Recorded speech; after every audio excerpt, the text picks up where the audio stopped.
Welcome, restless souls, to Carmen's Crypt. I'm Carmen Carrion, keeper of forgotten tales and curator of nightmares.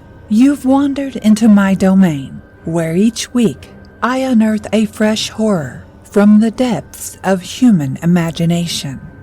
In these darkened halls, stories wait like hungry shadows. Each tale we've collected whispers of terrors both ancient and new.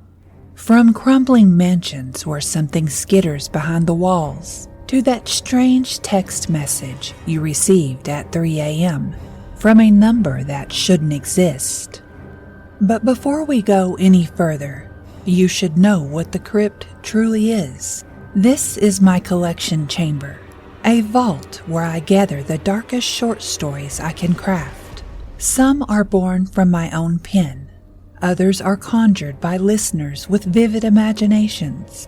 None are true, but each one is designed to linger in your mind long after the candles burn out.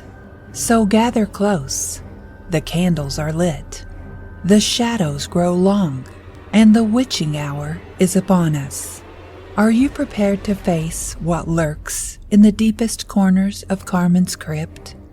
Lock your doors. Steady your nerves, and remember, here, every fear comes to life. If you enjoy your stay in the crypt, then you may enjoy our other shows as well, Freaky Folklore and Destination Terror, which you can find at eeriecast.com. But if you prefer the darker side of humanity, you can find all of those along with Deadly Intent at carmen-carrion.com, or follow me on all socials under @CarmenCarrion. Now let's begin.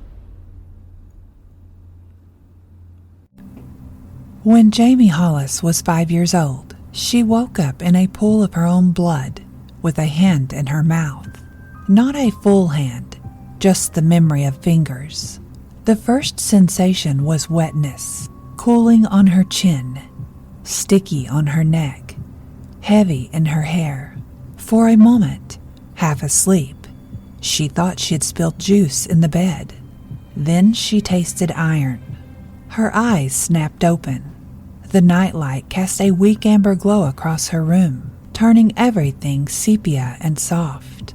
Her stuffed animals sat in their usual ranks, ceiling, posters, closet door, all right where they belonged.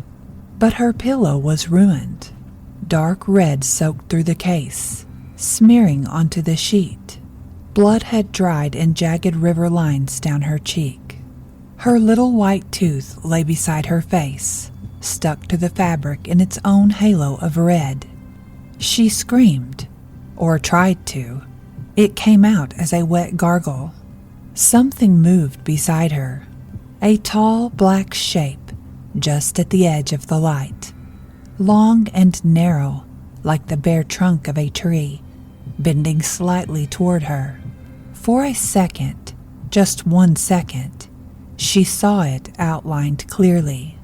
Limbs long and thin, fingers way too many, a head that was almost a head, but knotted and wrong. One of those fingers lifted from her mouth. Something cold and rough scraped along her gums, leaving the taste of bark and soil behind. She flinched instinctively. The shape recoiled into the corner. Her bedroom door slammed open. Her mother appeared first, breath already ragged from running, face going white when she saw the bed. Her father followed, eyes wide, hands empty but fists clenched, like he wished he had brought something to fight with. For a while, there was only chaos. Her mother's wail, her father's frantic questions, a flurry of washcloths and towels pressed to her face, the bright, too bright light of the hospital exam room, doctors talking over her head, saying it was just a highly vascular gum, that kids sometimes bled more than you'd think. Nobody asked about the shadow in the corner. Nobody asked why her throat felt scratched raw. even though she had barely screamed. Later, at home, her mother changed the sheets in silence while Jayme sat on the floor with a towel around her shoulders. Her father tried to joke, voice thin and strained. "Well, kiddo, you sure gave the tooth fairy a scare, huh?" Jayme didn't answer. Her eyes were on the corner of the room, the place where light never reached fully, where the faint outline of something tall seemed to shiver and then settle, as if it knew it had been seen and didn't like it. That night, there were no quarters beneath her pillow. Her parents forgot, or didn't want to remind her why she had bled. Her tooth sat on the bathroom counter in a chipped ceramic dish, small and lonely, like a part of her that had been extracted and abandoned. She did not close her eyes again until the sun came up. The world called it a normal milestone, a messy one, but normal. Jayme knew better. From that night forward, fear was no longer something that came and went. It lived in her, set up house behind her ribs. It was there when she went down the stairs and imagined her feet slipping, teeth breaking, tongue bitten through. It was there when she rode in the car and imagined metal twisting, glass exploding, bodies flung. It was there, the first time she realized cows were bigger than she was, and dogs had teeth, and even butterflies could land on your face without asking. Her parents said she was a nervous child. Doctors called it anxiety. Teachers said she had a very active imagination. The other children had less gentle names: chicken, freak, scaredy cat. Someone started calling her Jump Scare Jayme after she yelped when a locker door slammed shut. The name stuck better than any official diagnosis. Fear was embarrassing, shameful. It made her cheeks burn and her stomach twist. But it was also familiar, predictable, like background noise in her own head, a constant buzzing. It kept her away from dark basements and empty lots and strange people. It made her double-check locks and look both ways twice. It gave her headaches and insomnia and chewed-up fingernails. And deep down, under all the names, under the frustration and worry and forced smiles, it made her parents tired. She could see it in their eyes when she called out at night, hear it in the way their footsteps slowed before reaching her door. As she grew, she learned to keep her fear quieter, smaller, tucked away. But it never left. It just waited. The first scratching came when she was 12. It was late October, the cold kind of fall that slapped color out of the world and replaced it with bare branches and damp leaves. The air smelled like smoke and wet earth. Halloween decorations had begun to appear on porches along their street. Grinning skeletons and slumped pumpkins leered from every yard. Jayme's bedroom window looked out over the side yard, where an enormous old oak tree twisted up against the sky. Her father liked to brag that it must have been there before the house was built. Its roots broke through the lawn in places, gnarled and gray. On that particular night, the wind lay down and went still. Jayme lay in bed, not quite asleep, watching the shadows of the oak's branches shift across her ceiling. Her parents had given up on the nightlight years ago, insisting she needed to learn to sleep in the dark. She had learned to keep a flashlight under her pillow instead. When she heard the first sound, she thought it was just a branch tapping, a soft, steady tick-tick-tick against the glass.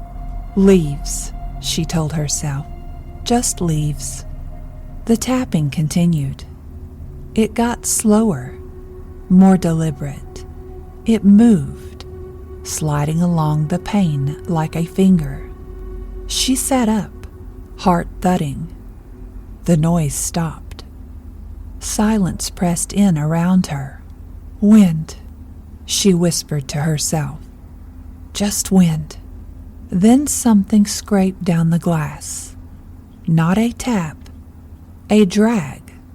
Long, slow, like a nail. Jayme's skin prickled. The room felt smaller, air thickening until she had to draw breath carefully, like she was sipping from it. Her hand found the flashlight under her pillow. She clicked it on and aimed it at the window. The beam caught her own reflection first. Pale face, dark eyes, hair snarled from sleep. The oak loomed behind her reflection, branches pressed close. No hand, no figure. Still, the back of her neck crawled. She leaned closer. Something leaned back. 2 circles bloomed in the reflection, right where her eyes were. Yellow, not white. Glossy, wet. They blinked on like someone had lit candles on the other side of the glass. The tapping started again, from the other side of those eyes. Chick, chick, chick. Jayme's throat tightened. She opened her eyes, but the scream stuck halfway, caught on the bone of some earlier terror. The eyes drifted, shifting position without moving closer or further. It took a moment for her to understand. They weren't part of her reflection at all. They were looking past it, at her. Something tall stretched up outside the window. She saw it only in fragments, where the flashlight's beam caught on angles and edges, long, narrow limbs like stripped branches, fingers that ended in sharpened tips, bark pale skin, cracked and flaking. It pressed one of those long fingers against the glass. Her name slid into the room, thin as breath through teeth. Just that, nothing else. Her flashlight slipped from her hand and clattered to the floor, beam spinning wildly, throwing broken light across the walls. She finally found her voice. The scream ripped out of her with enough force to hurt. Her parents burst into the room a moment later, half-dressed and bleary-eyed. Her father went straight to the window, throwing it open. "Somebody out there?" He barked, aiming his own flashlight into the branches. Nothing. No footprints in the dirt beneath. The oak's limbs swayed slightly, but the air was still calm. Probably a branch, he said, though he frowned in a way that told her he didn't fully believe it. Just a nightmare, her mother murmured, pulling the blanket up around Jayme's shoulders. Jayme clung to her, shaking, eyes never leaving the window. Somewhere, in the corner of the room, where the shadows thickened, a tall, thin shape seemed to bend slightly inward, then stand straight again. When she blinked, it was gone. It didn't stop with one visit. The scratching returned the next night, and the next, and the next. Some nights it was gentler, almost playful, like something testing the glass with curious taps. Other nights it was frantic and harsh, claws dragging so hard she was sure it would crack. Her father trimmed the branches that grew closest to the house. Then he cut them back further, until there was nothing near the window at all. The scratching continued. They installed heavier locks, got a security system, bought her a white noise machine to drown out little creaks and groans in the night. The burglar alarm never went off. The locks never failed. The scratches came from just outside the glass, right where the system didn't care. Sometimes she woke to find faint streaks on the pane, as if something had left a residue, brown-gray, like smeared dirt. And always, eventually, even if she tried to pretend she wasn't awake, the whisper would come. Jayme. The voice wasn't human. It wasn't inhuman either. It was like wind being forced through a hollow reed, wheezing out sounds that almost formed her name and almost didn't. No matter how tightly she curled into herself, she felt it as much as she heard it, a shaping of her own breath as it left her lungs. She tried telling her parents again. "It talks," she said quietly one morning, pushing cereal around her bowl. Her mother stopped mid-sip of coffee. "Who talks?" "The thing at my window." Her father gave a tired huff. "Sweetheart, we've been over this." "It says my name." Her mother's eyes met her father's over the table. "We'll call Dr. Lambert," she said. The therapist's office smelled like mint gum and printer ink. Dr. Lambert had a soft voice and gentle hands and shelves full of toys, meant to coax children into speaking. Jayme sat on the edge of the couch, fingers digging crescents into her own palms. "Bad dreams?" Dr. Lambert said kindly. "A mind like yours, so creative, can make very vivid images." "It's not in my mind," Jayme whispered. "Sometimes," he said, like he hadn't heard her at all, "our fears appear as characters. It can help to draw them, put them on paper so we remember they aren't real." She refused. He suggested they name the fear to make it smaller. She refused that too. It already had a name. Hers. At night, when the scratching came, she pressed the heels of her hands to her ears. It didn't help. The whisper slid through bone. "Jayme." Her hand shook so badly she couldn't hold her flashlight steady anymore. The beam stuttered, slicing through the dark in trembling arcs. Once, just once, she pointed it at the corner of her room instead of the window. The light caught on something there. A hint of pale bark, the curve of a long jointed limb folded neatly against the wall, a head tilted at an impossible angle, watching. He wasn't just outside anymore. He had learned the way in.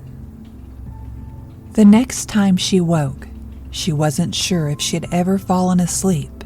She found herself sitting upright, back pressed against the headboard, fingers tangled in the sheet.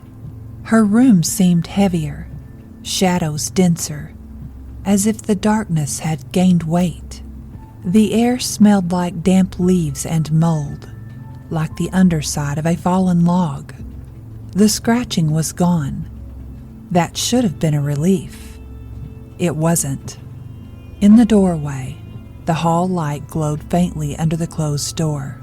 A safe line, a reminder that people existed, that other lives were happening just outside this room.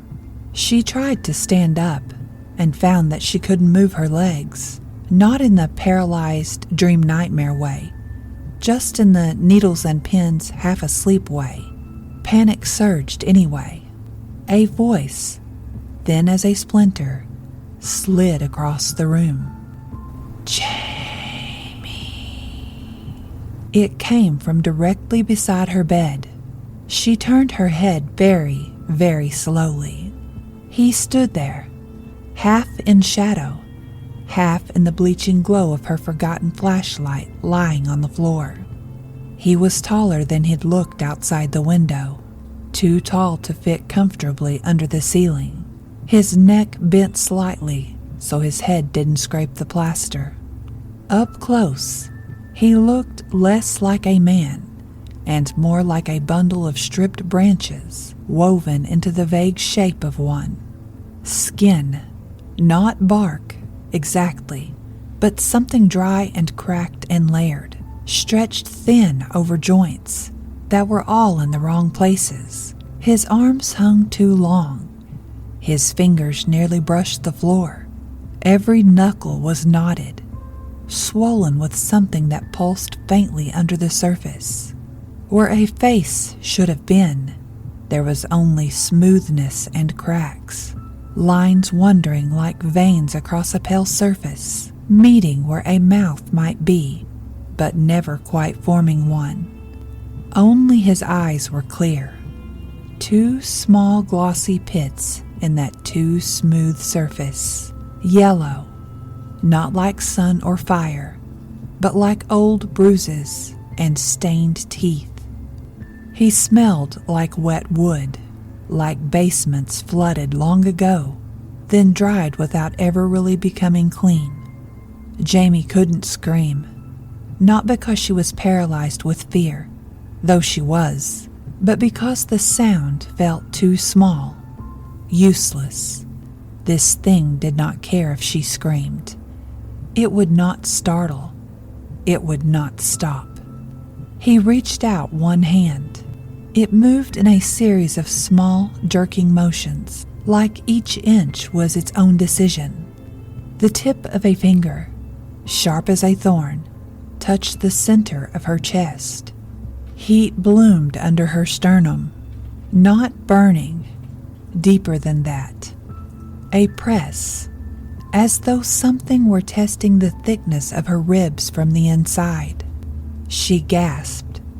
Memories flashed, rapid and disjointed, behind her eyes. Her mother's face the morning after the tooth, her father looking at the insurance bill, kids laughing when she refused to climb the rope in gym class, the taste of blood, the sound of cracking glass that never quite broke. For a moment, she thought he might reach through, pierce bone, close a hand around her heart and yank it free. Instead, he pressed harder, and she felt something give. Not bone, not flesh. Something else, like a thin film inside her, stretched tight over everything she'd ever feared. It tore with a sensation that was strangely relieving, like popping a blister. She choked. He withdrew his hand. Tiny splinters of him remained under her skin for a heartbeat, then sank deeper, disappearing entirely. Air returned. Her lungs dragged in ragged breath.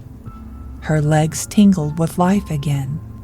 By the time she could move, he was gone. The only evidence he'd ever been there was the smell. Wet leaves and rot. It clung to the room, slowly fading as the sky outside her window lightened from black to deep blue. She did not sleep again that night. She did not tell her parents what happened, because somehow she already knew exactly what they would say. The scratching stopped after that, completely. Weeks went by where she slept whole nights. Not well. The dark still crawled sometimes, but without waking to tap, tap, tap and whispered syllables. The oak tree was just a tree again, its arms bare against the winter sky. Her parents relaxed. They told each other, in voices they thought she couldn't hear, that whatever phase she had been in must be passing. The therapist suggested tapering off their visits. She went days without thinking about the way a wooden finger had slid through her like smoke. It was almost enough to convince her she had imagined it all. Almost. Until the first time it happened. She was standing at the top of the stairs, backpack slung one-shouldered, phone in her hand. Her brother thundered down ahead of her, shoes squeaking on the polished wood, half shouting something about being late. Her father was in the driveway, engine already running, honking once in that irritated way that said he'd be smiling by the time they got in, but right now he was annoyed. Jayme took one step down and froze, not because of anything she saw, because of what she felt. A sudden sharp awareness, like static gathering along her skin, a wrongness humming in the empty air in front of her. The idea, loud and clear in her head, of her left foot missing the next step, of her heel slipping, of her body pitching forward, of her temple striking the corner of the landing. The vision was fast but complete, a quick slide into blood and stillness. She felt the echo of it in her bones, as if she had already fallen. Her fingers found the railing on reflex. She took a careful step, then another. Her shoe hit a puddle of something halfway down, a spill her brother hadn't noticed. She felt the slide, the beginning of a fall, but her body leaned automatically. Her grip tightened on the rail. She did not slip. At the bottom, she turned and looked back. Water glistened on the step. Maybe juice, maybe melted ice. It didn't matter. It was an accident waiting to happen. She swallowed. In the quiet space between heartbeat and breath, she heard it. Not outside, inside. Jayme. Not like a summons, not like an accusation, like a reminder. It happened again 2 weeks later. Her mother sent her to the store around the corner to pick up milk.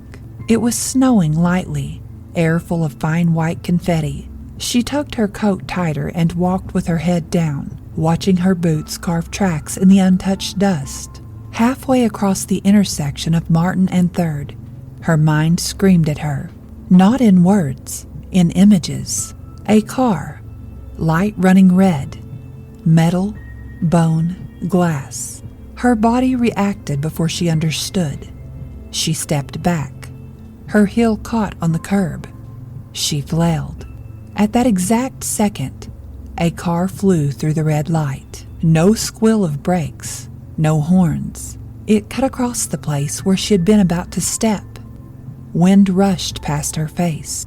She sat down hard on the curb, head spinning. The driver never looked at her. Snow landed on her eyelashes, melted in hot, confused tears. Underneath her pulse, steady and patient, the sense of being watched settled in. Jayme. This time it didn't sound like it came from her bedroom window, or the closet, or the corner of the room. It came from the space just behind her heart, from the place where something had slid through a long time ago and never left. The older she got, the better she learned to live with it. By 16, she had stopped screaming at shadows. At 18, she could ride elevators without counting the cables in her head.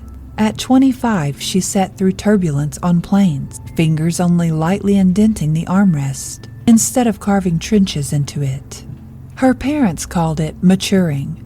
They said she had grown out of the scaredy cat phase. The world saw a quiet, cautious woman who always seemed to pause for half a second before stepping off curbs, who left parties a little early, who didn't like driving at night. Nothing unusual. Plenty of people were like that. They didn't see the moments, the way her stomach dropped on an otherwise normal Tuesday afternoon, compelling her to change her usual route home. The news that a gas main had ruptured exactly where she would have been. The bus she decided not to catch because the seats felt wrong today. The accident she read about later. Sometimes she would catch the words people used when they thought she wasn't listening. Paranoid, overreactive, lucky. She never corrected them, because how could she explain that luck didn't feel like this? Luck was effortless, thoughtless, a coin flip that landed your way. This was something else. Something that stirred when the world tilted just slightly off its axis. Something that tugged at the muscles in her arms and legs before danger arrived. Something that whispered her name. Not always in warning. Sometimes just in acknowledgement. Like a teacher taking attendance in a class she hadn't meant to enroll in. She tried therapy again as an adult. The words had changed. Hypervigilance. Trauma response, survivor's guilt, even though she hadn't technically survived anything catastrophic. They encouraged cognitive restructuring, self-soothing techniques, grounding exercises. She practiced breathing in 4 counts and out 6. She named objects in the room when her mind started racing. She pressed her hands to solid surfaces and reminded herself of what was real. None of it touched the thing inside her. They asked about her childhood. She left out the part where a creature made out of branches had come into her room and reached through her chest. She wasn't sure if that made her dishonest or just practical. Years went by.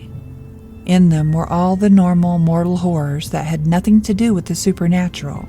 Loved ones getting sick, losing jobs, bills stacking up, small betrayals, quiet heartbreaks. Fear didn't vanish. It changed shape. Some was reasonable, some wasn't. She learned to tell the difference. But the other thing, the old thing, never left. Sometimes, at random, she would find herself in a room full of people and feel something shift in the air. A subtle tightening, like the moment before a storm breaks. Her skin would prickle. She had learned to trust it. "Excuse me," she'd murmur and step outside, or into a different room, or simply sit elsewhere. A chandelier would drop a minute later. A stack of boxes would topple from a shelf. A knife would slip from someone's hand. A drunk would start a fight. Always just far enough away that she would have been in its path if she had stayed where she was. The first few times she chalked it up to chance. A person could only look at so many close calls before the math stopped working. On nights when she couldn't sleep, she lay on her back and stared at the ceiling and thought of the oak tree, of the root smell of her childhood room, of the fingers tapping the window. She told herself that whatever had happened, it was over. She had grown up, left that house, left that bedroom. Some nights, it almost felt true. Others, she would close her eyes and see those yellow eyes open behind them, watching the theater of her life with patient interest. When she dreamed, it was often of wood, of narrow spaces between roots, of standing very still while something circled her in the dark, closer than breath, never quite touching. Once she dreamed she was buried upright in the ground like a fence post, arms fused to her sides, fingers unable to move. Only her head could turn, and even by then, only a little. Above, the world went on. Below, something waited. When she woke, she could still taste soil. She didn't go looking for children like she had been. That would have been too on the nose, too neat. Life wasn't a pattern you could trace easily. But they found her anyway, here and there. The niece at a family gathering who lingered in doorways and flinched at sudden movement. The neighbor's kid who walked around the crack in the sidewalk instead of over it. The teenager at the bus stop whose eyes tracked every car with the wary alertness of a stray cat. She recognized the way their shoulders hunched, the tension in their hands, the constant small startles. She wondered sometimes if he had visited them too. She never asked. What would she say? Did the thing made of sticks come to your window? Did it whisper your name? Did it reach inside you and tear something that wasn't meant to be touched? Instead, she offered them little things. A flashlight keychain, an extra granola bar, a smile that didn't insist they be brave. She walked away each time with her own skin humming, that deep instinct tripping in her chest. Jayme. It made her wonder if what it had given her, or done to her, was personal, or just efficient. Fear, after all, was useful. It kept the species alive. Maybe something had seen a girl drowning in it and decided to repurpose it. Or maybe it did nothing so lofty. Maybe it just liked the taste. On a gray autumn evening when she was 31, She drove back to her childhood town for the first time in years. Her parents had moved out of the old house when she was in college, downsizing to a condo with beige walls and nothing older than the paint. She had told herself that distancing from the house would help. It hadn't. Fear wasn't a smell in the carpet. It was a shape in her bones. Still, heading back, her hands tightened on the steering wheel. Her breath shortened. By the time she turned onto the old street, the sun was sliding away. Long shadows stretched across the pavement. Halloween decorations had multiplied over the years. Now entire yards became haunted graveyards. Her house, her former house, sat halfway down the block. Someone had painted it a different color. The shutters were gone. The roof was new. The oak tree remained. It was bigger somehow.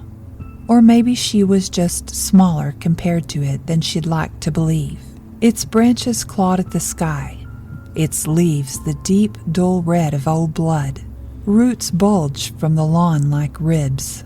Lights were on in the windows. She saw movement, silhouettes, the glint of a TV.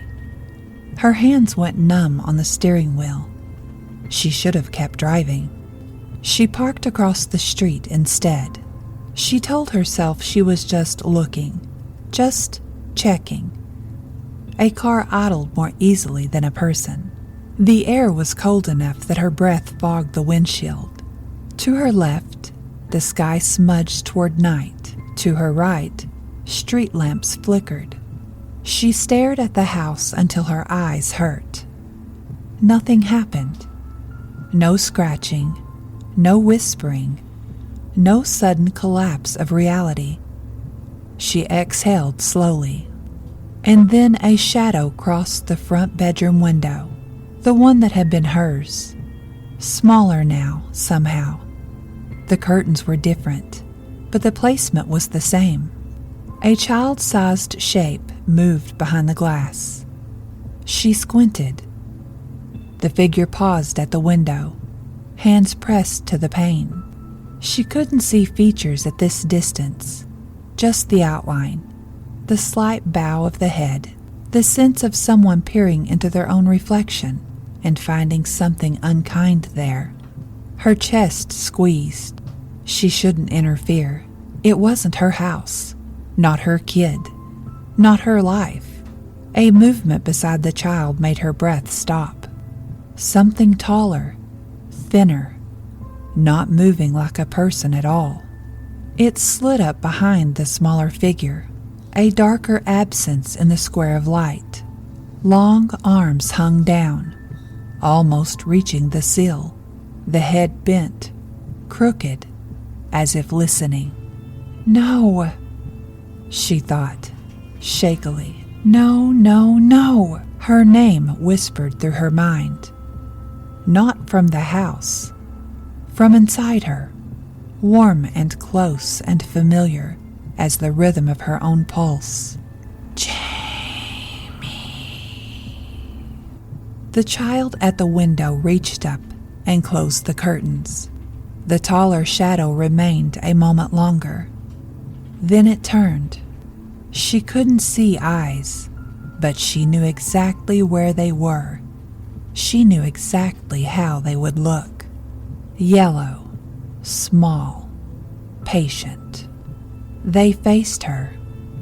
Across the yard, across the street, through the glass and distance and time. Her skin crawled. Her body wanted to curl in on itself, to shrink, to disappear into the seat. Older instincts, 5-year-old instincts, begged her to drive away, to never come back. Another part of her, the part shaped by near misses and narrow escapes, stayed still. Something in that stillness answered the whisper. Yes, I see you. I remember. She didn't lift her hand, didn't wave, didn't acknowledge in any visible way. She just sat, breathing in and out, while the shadow held its attention on her. Her heart raced. Her fingertips tingled. And under all of it, in the hollow it made years ago when it touched her chest, there was no panic. There was only recognition. The figure at the window seemed to elongate, stretch, then thinned until it was just another stripe of darkness in the room. The curtain gave a tiny, unconscious flutter, as if someone had brushed past it. A light turned off. The house became just a house again. Jayme's breath left her in a shaky rush. She put the car in drive. As she pulled away from the curb, the old familiar feeling rose, not as a warning this time, but as a presence. Not hostile, not kind. Simply there, like a cold hand resting over her heart, counting beats. The night outside grew deeper. Headlights carved tunnels through it. Somewhere behind that darkness, among roots and rot and old foundations, something rearranged its limbs and settled back in to watch whatever came next. It knew her name. It had always known her name. And that was its mark. Not blood on the pillow or scratches on the glass. Not carved symbols or frantic journal entries, but a permanent awareness that the world could tilt at any moment, and that something else was always ready to catch her just before she fell. Not out of mercy, out of interest. As she merged onto the highway, a truck in the next lane drifted slowly over the line. Her hands adjusted the wheel before she fully registered the movement. The whisper followed, not through the radio, not through the vents, but along the old, invisible path it had made years ago, when she was still small and soft and bleeding. Jayme.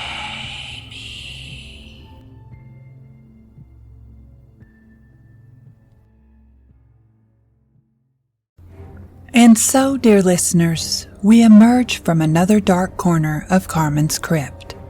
But remember, the horrors you've heard tonight are merely echoes of the terrors that await in the shadows of your mind. If you enjoyed your stay in the crypt, why not invite a friend to join us next week? After all, fear is best when shared.